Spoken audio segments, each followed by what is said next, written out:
People are tough and willing to take damage to their joints, but when it comes to strangles, everybody goes to sleep. There is a lot of truth to this, especially if there's crack involved. And in this video, I'm going to dive deeper into this idea and use it to highlight a principle that I believe will increase your success rate and will allow you to tap even the toughest of people.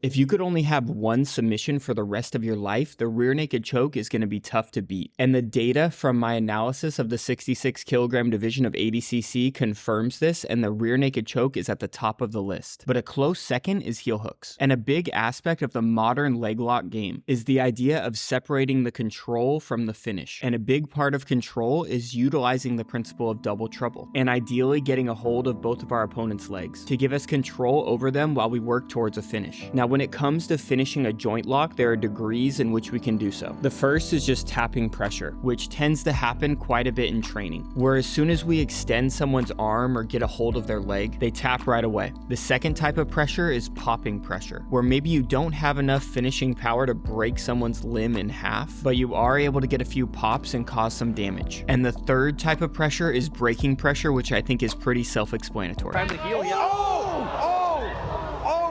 Now with strangles, it tends to be more black and white. It's either strangling the person or it's not. And if it is, you often just have to hold that submission for a longer period of time to get the finish. But for a joint lock, you can't just sit there with an extended arm. You have to apply more force to get the finish. Now this simple idea is extremely important when we're talking about submissions, because submissions are basically just a balance between control and finishing power. So for example, when we're talking about double trouble, we have two limbs inside the party, which is great for control. So a general rule could be the more limbs inside the party, the more control you have over your opponent. But the more limbs inside the party, the less finishing power you have. So typically you're going to have to sacrifice control of the second leg to maximize your finishing power on that one limb that is still under your control. So the way we go about balancing control and finishing power for an armbar could look something like this. We first look to maximize our control by getting a hold of their secondary arm and implementing the principle of double trouble, which gives us time to get set up and work our way to a strong finishing position. And once we have everything in place, we can say go on our own terms to begin the race. And that race is that our opponent now has their secondary limb free, so they can use that limb to help facilitate their escape. But what we lost in control, we gained in finishing power. And we're able to apply very strong braking pressure on that single limb that's still under our control. But like I said, it's a bit of a race, and if you want to win that race, sometimes it's hard to be nice. I gave him time to tap the first time, so yeah, see how it fully extended. I gave him time to tap, and he didn't tap, and then he rolled out. So then the second time, I was like, okay, now I have to actually break his arm in half. Now, although this is a very common path, I don't think it's the ideal one. I think ideally you get to a position like the dead orchard, where you have both your opponent's arms and their head inside the party. And with 3 limbs under your control, you're still able to apply braking pressure.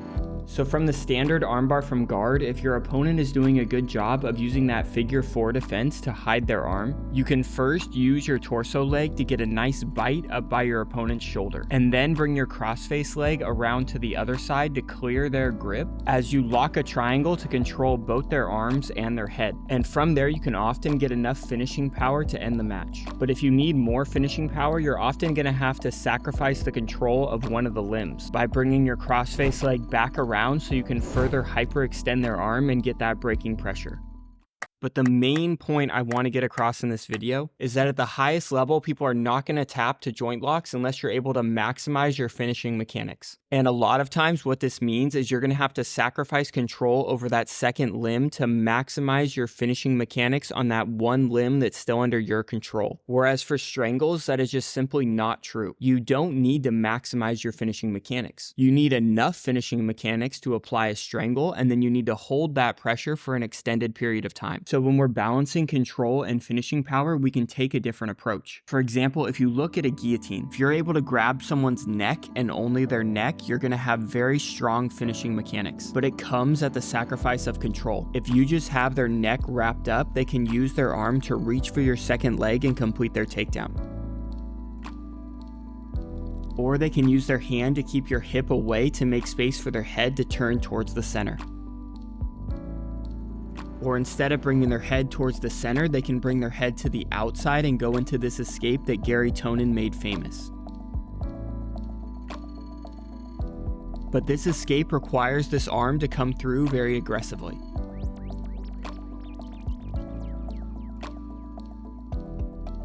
So all of these escapes and counters are facilitated by this arm. So using the principle of double trouble, if we can bring that arm inside the party and control both our opponent's head and arm, we should now have more control over our opponent. But the question is, are we going to have enough finishing power while maintaining control of that arm? Or are we going to have to let go of that arm and connect our hands just around one limb to maximize our finishing power? Well, in my opinion, I think 9 out of 10 dentists would agree and say that you have plenty of finishing power with an arm in guillotine, while also maintaining double trouble and allowing you to switch to different submissions. We can go from a guillotine to an anaconda back to a guillotine, and we'll often be able to get strong finishes without having to sacrifice the control of the secondary limb. Why? Well, because for joint locks, we need to maximize our finishing power. And to maximize our finishing power, we often have to sacrifice control. Sure, there are ways to do it for arm locks and even leg locks.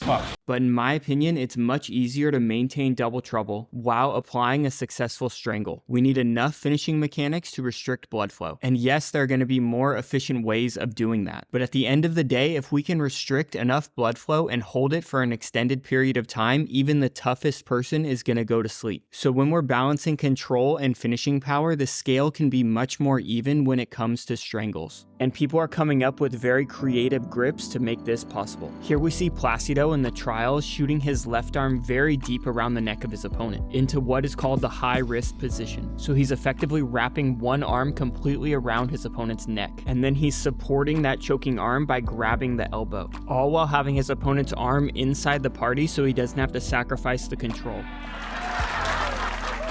Here we see Alan Sanchez defending a takedown by shooting his strangle arm into that high wrist position and capture his opponent's arm. So he's able to employ the principle of double trouble while also getting enough finishing power to finish the match. Here we see Craig doing the same thing, high wrist arm in guillotine.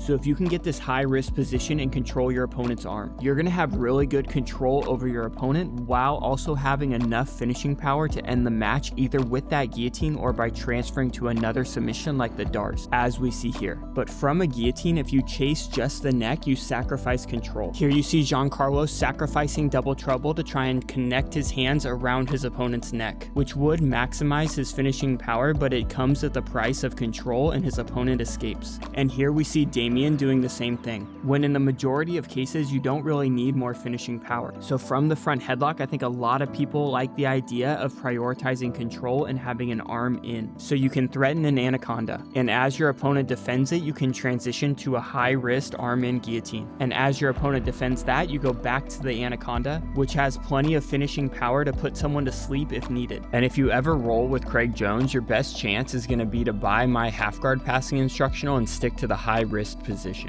You rolling with Craig today? If you want some. I gotta, the videos you guys see, I'm taking it light. I don't want to hurt his ego, so I let him get some stuff. But in the private sessions, we're high risking him.